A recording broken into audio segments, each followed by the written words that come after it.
এর আগের এপিসোডে তোমাদের সাথে শেয়ার করেছি আমাদের জেমস বন্ড আইল্যান্ড পাড়ি দেওয়ার গল্প। আজকের এপিসোডে থাকবে তোমাদের জন্য আমাদের ব্যাংককের প্রথম দিনটা ঠিক কিভাবে আমরা কাটালাম সেই গল্প। তো চলো আর দেরি না করে শুরু করা যাক। তো আমরা এখন রওনা দিচ্ছি ফুকেট থেকে আমাদের ডেস্টিনেশন ব্যাংকক। আমরা এখন বেরোবো সকাল 8টা বাজে, আমাদের 11:40 ফ্লাইট। একটু অ্যাডভান্স বেরিয়ে যাচ্ছি কারণ রাস্তায় ট্রাফিক থাকতে পারে। থাইল্যান্ডের একটা ইম্পর্টেন্ট জিনিস, একটা ইন্টারেস্টিং জিনিস তোমাদের দেখাই। এখানে যে সুইচগুলো সেগুলো আমাদের ইন্ডিয়ান সুইচের মতো নয়। মানে এইটা হচ্ছে সুইচ, এটা কিন্তু অন অবস্থায় রয়েছে। মানে নর্মালি আমরা জানি এটা অফ। দেখো এটা যদি আমি অন করি তাহলে কিন্তু লাইটগুলো নিভে গেল, অফ করলে লাইটটা জ্বললো। মানে সুইচটা উল্টো, এখানে সিস্টেমটা একটু আলাদা।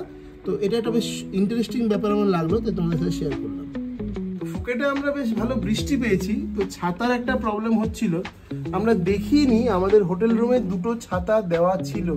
এখন আমরা চেক আউটের সময় দেখছি এখানে দুটো ছাতা রয়েছে, যেটা আমরা দুটো নয় 3টে ছাতা রয়েছে মোস্ট প্রবাবলি, যেটা আমরা ব্যবহারই করিনি।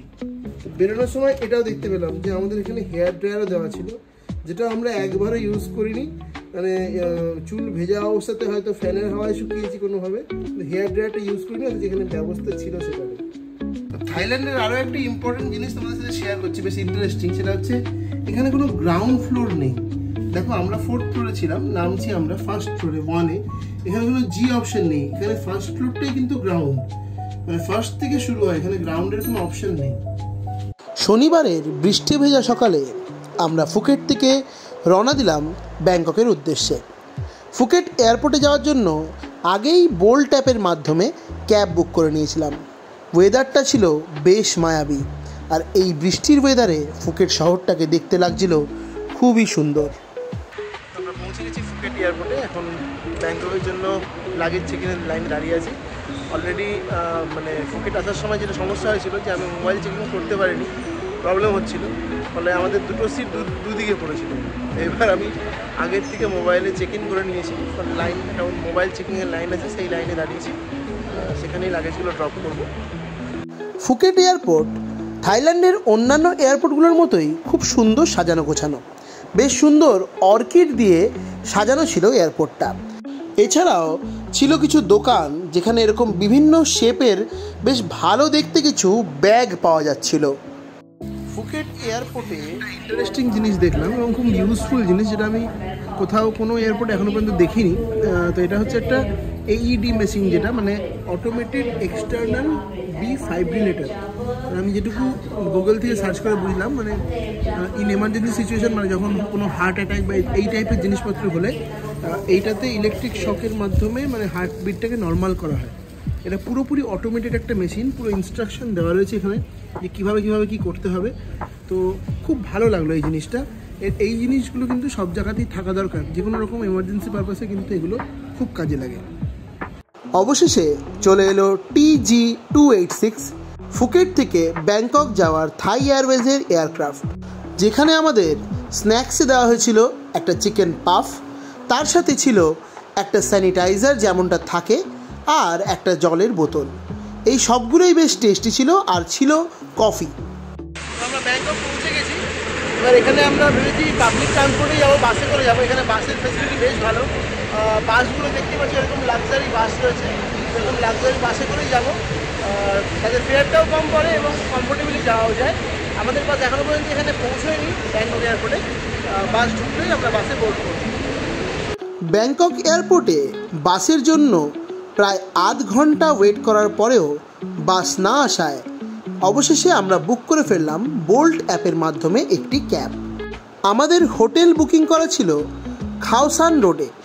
ব্যাংকক এয়ারপোর্ট থেকে এক্সপ্রেসওয়ে দিয়ে খাওসান যেতে সময় লাগলো মাত্র 40 থেকে 45 মিনিট, যেটা বাসে গেলে সময় লাগতো প্রায় 1.5 ঘন্টা। কারণ এই এক্সপ্রেসওয়েটা শুধুমাত্র ক্যাব ইউজার্সদের জন্য। এই রাস্তা দিয়ে কিন্তু কোনো পাবলিক ট্রান্সপোর্ট অর্থাৎ বাস যায় না। আর এই এক্সপ্রেসওয়ে দিয়ে যেতে গেলে তোমাদেরকে ক্যাবের ফেয়ার ছাড়াও এক্সট্রা 75 বাত দিতে হবে এই এক্সপ্রেসওয়ের চার্জ, যেটা আমরা নর্মালি টোল ট্যাক্স দিয়ে থাকি ইন্ডিয়ায়। ওই রকমই এই এক্সপ্রেসওয়ের চার্জ থাই কারেন্সিতে 75 থাই বাট। আমরা ইন্ডিয়াতে নর্মালি ফ্রন্ট সিটে বসলে তবেই সিট বেল্টটা পরি, কিন্তু ব্যাংকক এটা অন্য জায়গায় দেখিনি আমি, পাটায়া বা ফুকেটে নয়, শুধুমাত্র ব্যাংকক, যেহেতু এটা ক্যাপিটাল সিটি, এখানে ব্যাক সিটেও সিট বেল্ট পরতে হয়, নাহলে কিন্তু 2000 ভাট ফাইন। তো আমরা ব্যাক সিটে বসে আছি, কিন্তু সিট বেল্ট অপশন আমাদের ইন্ডিয়াতেও থাকে, বাট আমরা ইউজ করি না, এখানে করতেই হবে। তো আমরা পৌঁছে গেছি আমাদের হোটেল, ড্যাংডাম হোটেল। এই হলো আমাদের হোটেল, খাওসান রোডের ঠিক ওপরে। তো আমাদের ব্যাংককের হোটেলে আমরা যেখানে উঠেছি, মানে 3 স্টার প্রপার্টি, এর আগেও গেছি অনেক 3 স্টার প্রপার্টিতে, কিন্তু এখানে যে সিস্টেম সেটা কিন্তু কোথাও নেই। মানে প্রথমবার আমি এই কার্ড দিয়ে গেট খুলবো, যেগুলো আমি টিভিতে দেখেছি নর্মালি সিনেমাতে, বিশাল বড় বড় হোটেলে এরকম কার্ড টাচ করে গেট খোলে। তো এখানেও এই কার্ড টাচ করে গেট খুলবো, প্রথম এক্সপিরিয়েন্স। তো দেখা যাক।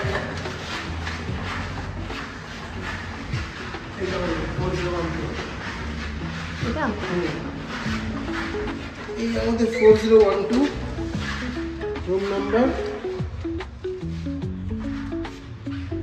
করতে হবে, ওকে।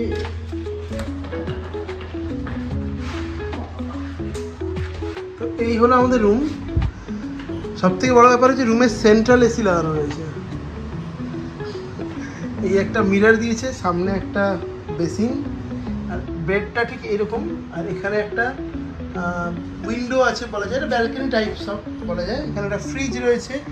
ফ্রিজে কিছু আছে না, একটা টিভি আছে, দুটো জলের বোতল, কফি মেকার তো রয়েছে। কফি কিটটা দেওয়া নেই, আশা করছি কিট দিয়ে যাবে। এখানে একটা সাবান আছে হ্যান্ড ওয়াশের জন্য। আচ্ছা, ওটা খোলা যায় না? না, খোলা যায় আই থিঙ্ক। হ্যাঁ, খোলা যায়, খোলা যায়। ওখানে কি দাঁড়ানোর জায়গা আছে? আর এইটা হচ্ছে ওয়াশরুম, বেশ বড়। শাওয়ার, এইগুলো পুরো গ্লাস, কাঁচের। তো এছাড়াও হোটেলের টপ ফ্লোরে ছিল একটি বার এবং একটি সুইমিং পুল। সুইমিং পুলের ডিটেলসটা আমি তোমাদের পরবর্তী ভিডিওতে নিশ্চয়ই দেব।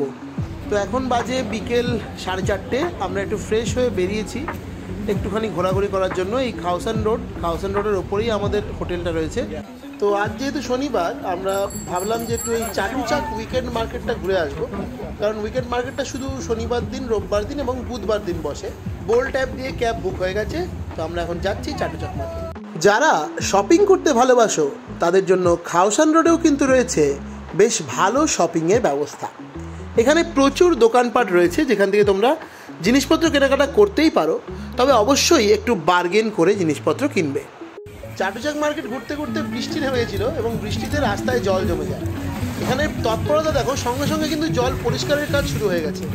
এখানকার গাড়ি একটা ইঞ্জিন সব রয়েছে, গাড়িটা চলে, single seater, most probably battery দিয়ে চলে। এটার আবার রেজিস্ট্রেশন নাম্বারও দেওয়া রয়েছে, একদম ভ্যালিড আরটিও ভেরিফাইড গাড়ি। দারুণ জিনিসটা কিন্তু।